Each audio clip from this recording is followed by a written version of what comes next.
राऊतसाहेब खरं तर पार्लमेंटचं सेशन सुरू त्याच्यापासून ठरलेली आहे. नक्कीच 3 पोटनिवडणुकांचे जे निकाल लागलेले आहेत त्याच्यामध्ये आश्चर्य वाटावं असे हे काही निकाल नाही.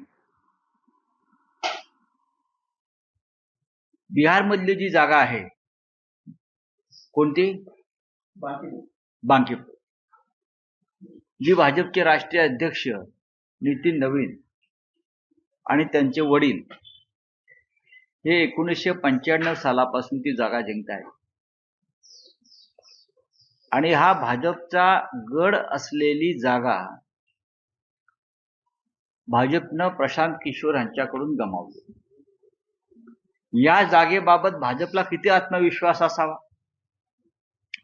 तर भाजपचे नेते रविशंकर प्रसाद काय म्हणाले प्रचाराच्या दरम्यान की बांकीपूरला कुत्ता बिल्ली, कुत्रा आणि मांजर जरी भाजपनं उभं केलं म्हणजे पहा किती मतदारांना गृहीत धरतात.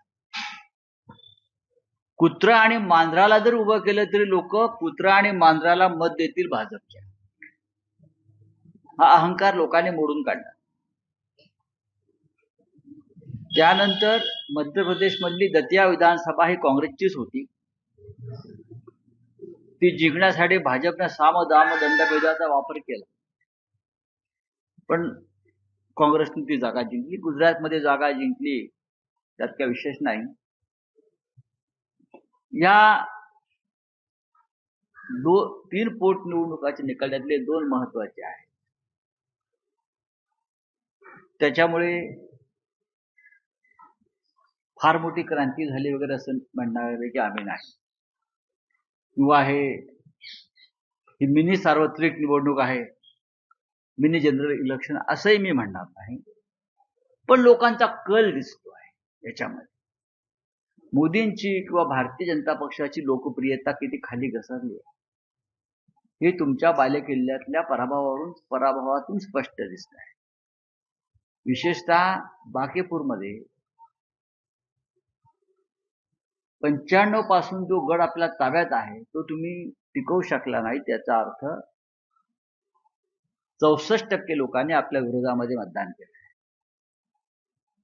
जे आतापर्यंत भारतीय जनता पक्षाला मतदान करत होते.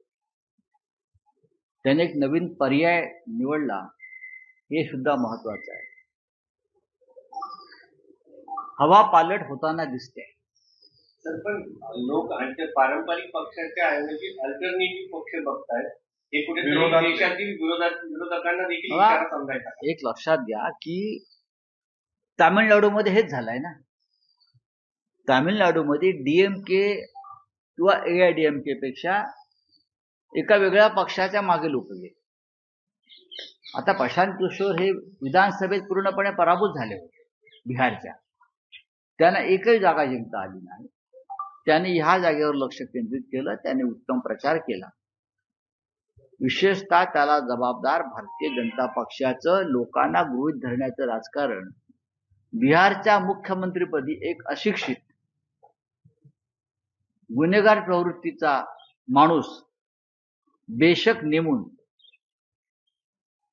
भारतीय जनता पक्षाने बिहारच्या मतदारांचा आणि जनतेचा अपमान केला. आम्ही कोणालाही नेमू शकतो.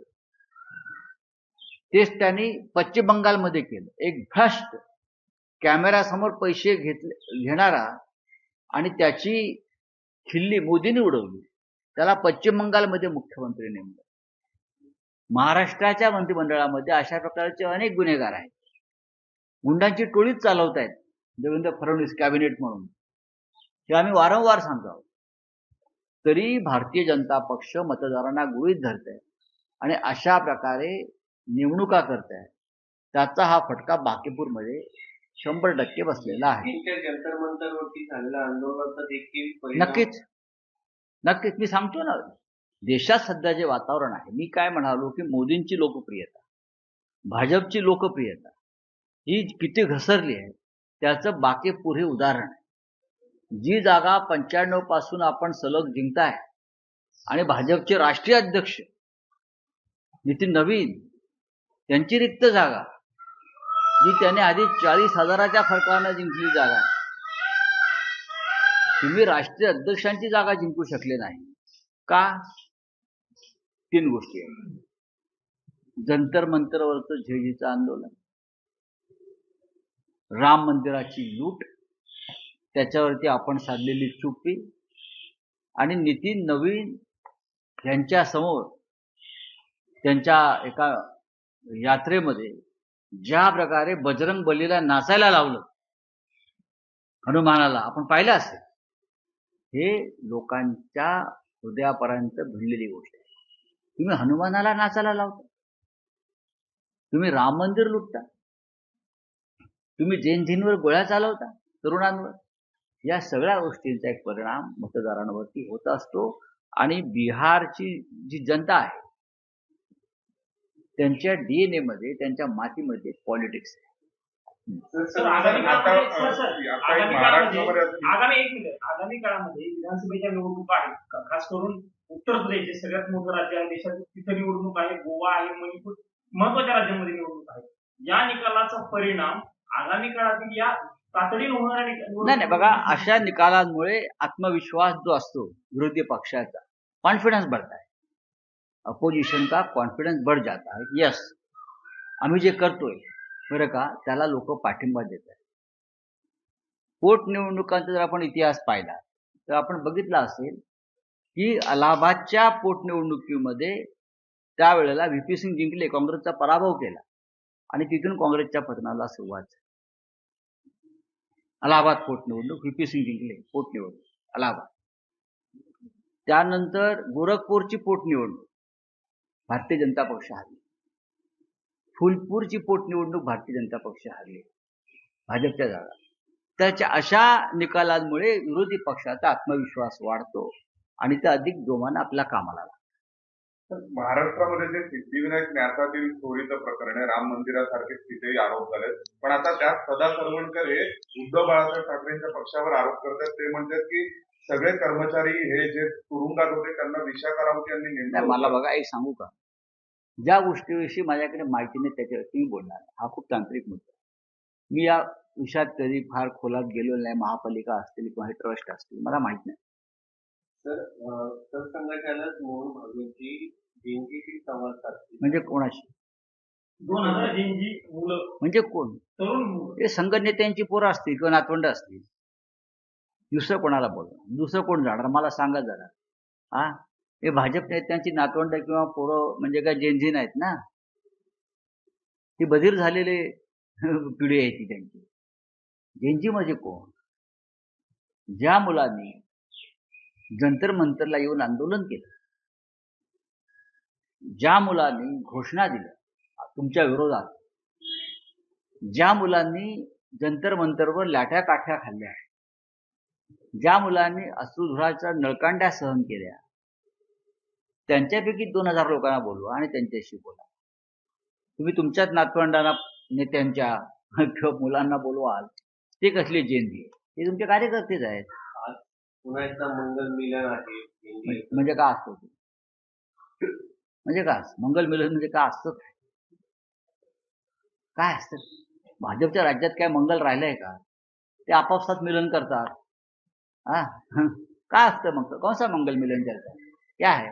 बीजेपी के राज में क्या मंगल होता है क्या? आज आमच्यासाठी सुप्रीम कोर्टामध्ये जो खटला चालू आहे आमचा, तो अत्यंत महत्त्वाचा. सुनावणी सुरू आहे कोर्टामध्ये. पार्लमेंटला काल एक बिल पास झालं लोकसभेत, सुप्रीम कोर्टच्या जजेसची संख्या वाढवण्याबद्दल. आमची अशी मागणी आहे, भूमिका आहे की सुप्रीम कोर्टच्या जजेसची संख्या वाढवण्यापेक्षा सुप्रीम कोर्टात जे जजेस बसलेले आहेत त्यांनी राजकीय दबावाखाली काम करू नये, तारखांवर तारखा देऊ नये आणि घटनात्मक विषयाबाबतचे खटले हे कालमर्यादेत सोडवावेत, फास्ट ट्रॅक कोर्टाप्रमाणे. जसं आमचा खटला 4 वर्ष चालवत आहेत. 5 मुख्य न्यायाधीश बदलले, लाज वाटली पाहिजे. काही देशांमध्ये घटनापीठासाठी वेगळे न्यायाधीशांची नियुक्ती केली आहे. असे काही कायदे आणले पाहिजेत ना. जजेसची संख्या वाढवत आहे पण हजारो लाखो खटले पडूनच आहेत. तर सुनेत्रा पवारांना पत्र आलंय निवडणूक आयोगाकडून खुलासा मागणार की तुम्ही घटना दुरुस्ती केली त्याचे. हो, पत्रास कारण की असं असेल एक पत्र, आता सुमित्राताई वहिनी उत्तर देतील ना. पण कारण काय असं की अशा त्यांच्याही पक्षावर आता काही नाही, आता मी कसं काय सांगू त्यांच्या पक्षातल्या काय घटना घडामोडी तुमच्या आहेत. घटना 2018 अमित शहाचा पक्ष आहे, ते ठरवतील काय करायचं. 2018 तुमच्या जी घटना उद्धव ठाकरे यांच्यासाठी दिली होती त्याच्यामध्ये चुका होत्या असं नंतर सुनावणीच्या दरम्यान शिंदे गटाकडनं सांगण्यात आलं. त्यावेळेस इलेक्शन कमिशननी कधी तुम्हाला नोटीस पाठवली नाही, तुमची कागदपत्र पूर्ण आहेत वगैरे असं? बघा, शिंदेचा गट किंवा अजित पवारांचा गट हे पक्ष नाही, हे अमित शहाच्या त्या कुठल्या कंपन्या म्हणतात, गुप्त कंपन्या, ते ईडी वाले कुठल्या कंपन्या पकडतात? सेल कंपन्या आहेत त्या. या दोन्ही कंपन्या ज्या पक्ष जे आहेत, अजित पवारांचा पक्ष आणि शिंदे यांचा पक्ष, मी त्याला पक्ष गट, या अमित शहांच्या शेल कंपन्या आहेत. त्याच्यामुळे काय व्यवहार झाले ते त्यांना माहिती ना आतमध्ये. मिठी नदीचं कंत्राट अदानी समूहाला मिळणार आहे. मिठी नदी याला दूर मला एक प्रश्न होता.